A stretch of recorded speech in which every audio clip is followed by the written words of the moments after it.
তাকান ঘুরেন তাকান এই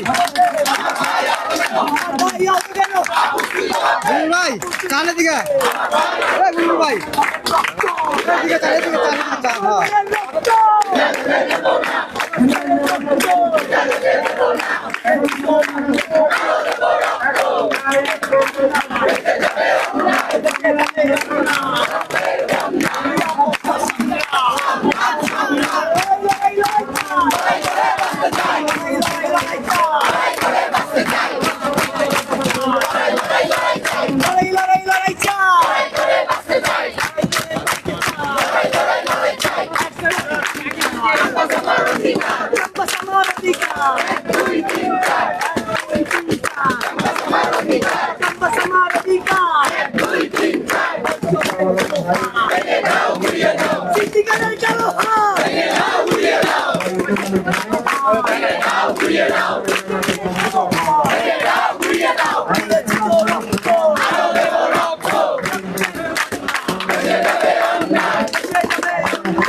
বন্ধ করা যাবে না।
একটা নতুন স্লোগান হবে, বা ইউনিট চমৎকার বা ইন্টারিম চমৎকার, গভীর ঘুমে ইউনিট খান।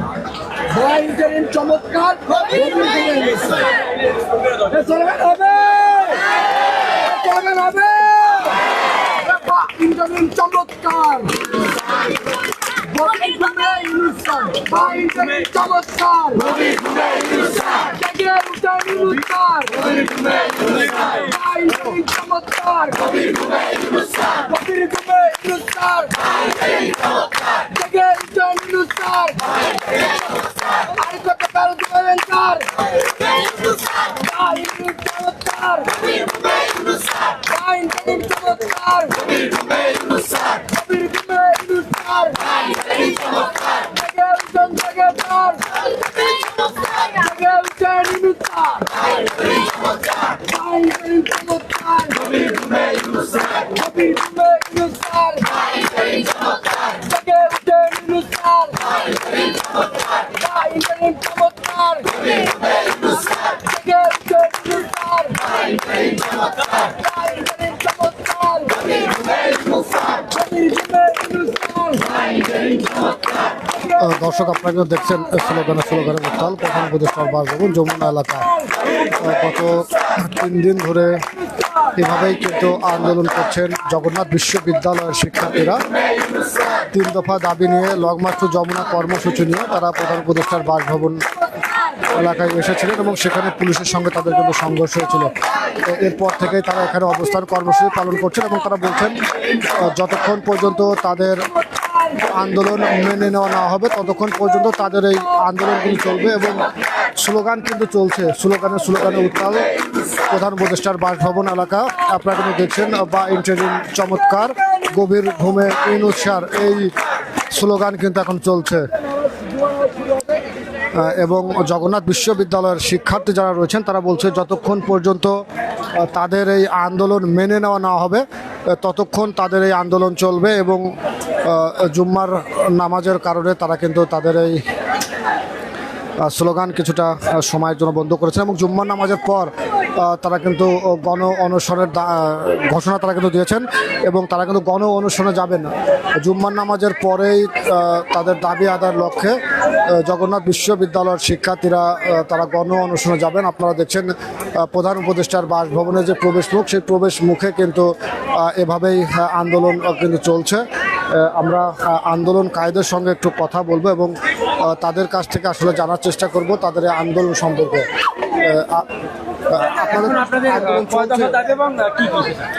বর্তমানে আমাদের 4 দফা দাবি। গতকাল পরশুদিন পর্যন্ত আমাদের দাবি ছিল 3 দফা, যেটি এখন এক দফা বেড়েছে। তার মধ্যে 3 দফা দাবি তো আমরা সবাই জানি এবং 4র্থ দফা দাবিটা হচ্ছে যে আমাদের উপরে যে হামলাটা হয়েছে সেই হামলার কারা করেছে, কাদের নির্দেশে হয়েছে এবং পুলিশ কেন আমাদের হামলাটা করেছে এবং কার নির্দেশে করেছে সেটা যেন তদন্ত করে বের করা হয় এবং তার বিচার যেন করা হয়।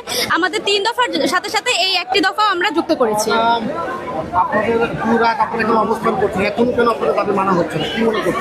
আমাদের দাবি কেন মানা হচ্ছে না, কেন স্বৈরাচারী আমলের মতো বর্তমানে ইন্টারিম গভর্নমেন্ট আগের গভর্নমেন্টের মতো একই কাহিনী করতেছে, এটা তো আমরাও বুঝতেছি না। এই প্রশ্ন তো আমাদের ইন্টারিমের কাছে। এই প্রশ্নের উত্তর আশা করি আমাদেরকে ইন্টারিমি বলতে পারবেন।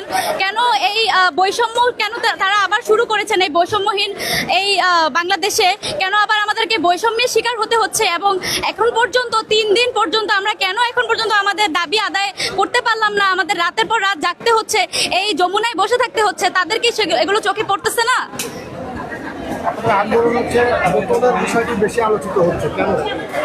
বোতলের বিষয়টি আলোচিত হচ্ছে। আসলে বোতল কাণ্ড যেটি হয়েছে এটা আমরা মনে করি দুঃখজনক। দুঃখজনক, কিন্তু এটি আসলে এতটাই মানে বাজে অবস্থায় পরিণত হয়েছে।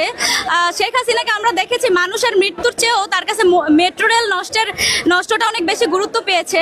সেরকমই আমাদের কিছু কিছু উপদেষ্টাগণ এবং উপদেষ্টা ছাড়াও আমাদের সমন্বয়ক ভাই যারা আছেন বৈষম্য বিরোধী আন্দোলনের, তারা হচ্ছে সারাদিন ঘুমিয়েছিলেন। আমাদের এত আন্দোলন, এত আমাদের উপরে যেই আক্রমণ হলো সেগুলো নিয়ে তাদের কোনোই মাথা ব্যথা ছিল না, তারা ঘুমিয়েছিলেন।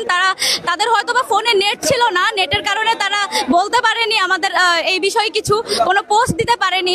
বোতল যখন মাথায় লাগলো ঠিক সাথে সাথে তারা মনে হয় নেট কিনে তারপরে হচ্ছে পোস্ট করলেন বোতল নিয়ে। আমাদের এই আন্দোলন নিয়ে তাদের কোনো মাথা ব্যথা তখন কিন্তু ছিল না।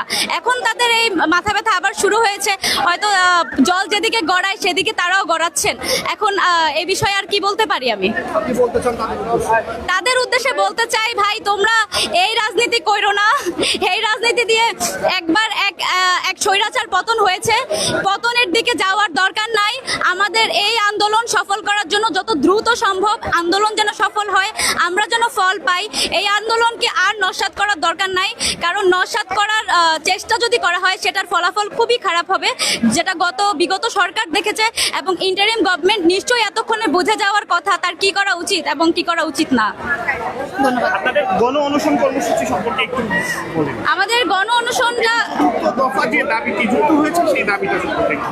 আচ্ছা, আমাদের চতুর্থ দফা যেটি দাবি মানে যেটি হয়েছে, যুক্ত হয়েছে, সেটি হচ্ছে আমাদের উপর যে হামলা করা হয়েছিল সেই হামলাটার কে করেছে, কাদের নির্দেশে করেছে সেটা যেন খুব তাড়াতাড়ি খুঁজে বের করা হয় এবং তার পাশাপাশি তাদের বিচারের আওতায় আনা হয়। আমরা সেটি আমাদের 3 দফার সাথে যুক্ত করেছি।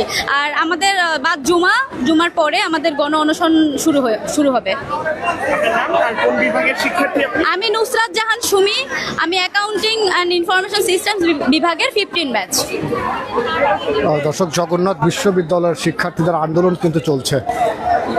3 দফা দাবি নিয়ে তারা এখানে এসেছিলেন এবং তারা কিন্তু আর এক দফা বাড়িয়ে 4 দফা করছে। অর্থাৎ যমুনায় লং মার্চ টু যমুনা কর্মসূচি পালনকালে তাদের উপরে যে পুলিশে হামলা হয়েছে সেই হামলার সঙ্গে যারা জড়িত, যাতে কাদের নির্দেশে করা হয়েছে তাদের শাস্তির দাবিতে এবং তাদের চিহ্নিত করে শাস্তির আওতায় নিয়ে আসার দাবিতে তারা কিন্তু আর এক দফা বাড়িয়ে 4 দফা দাবিতে এই মুহূর্তে এখানে অবস্থান করছেন। এবং তারা বলছেন যতক্ষণ পর্যন্ত তাদের এই দাবি দেওয়া মেনে নেওয়া না হবে ততক্ষণ পর্যন্ত তাদের আন্দোলন চলবে। আমরা দেখছি জগন্নাথ বিশ্ববিদ্যালয় শিক্ষার্থীরা রোদের মধ্যেও কিন্তু আন্দোলন চালিয়ে যাচ্ছে। এর আগে গতকাল আমরা দেখেছি বৃষ্টির মধ্যে ভিজেও তারা কিন্তু আন্দোলনে ছিলেন এবং তাদের এই আন্দোলনের যে দাবি দেওয়া সেই দাবিতে তারা কিন্তু অনড় অবস্থানে রয়েছেন এবং যতক্ষণ পর্যন্ত তাদের এই দাবি দেওয়া মেনে নেওয়া না হবে ততক্ষণ পর্যন্ত তারা এই আন্দোলন চালিয়ে যাওয়ার ঘোষণা দিয়েই কিন্তু এখানে অবস্থান করছেন। এবং বাদ জুম্মা তাদের নতুন কর্মসূচি, তেনারা কিন্তু অনশন কর্মসূচিতে যাবেন। দর্শক, আমরা জগন্নাথ বিশ্ববিদ্যালয়ের শিক্ষার্থীদের যে চলমান আন্দোলন সেই আন্দোলনের বর্তমান পরিস্থিতি আমরা আপনাদেরকে দেখানোর চেষ্টা করছিলাম।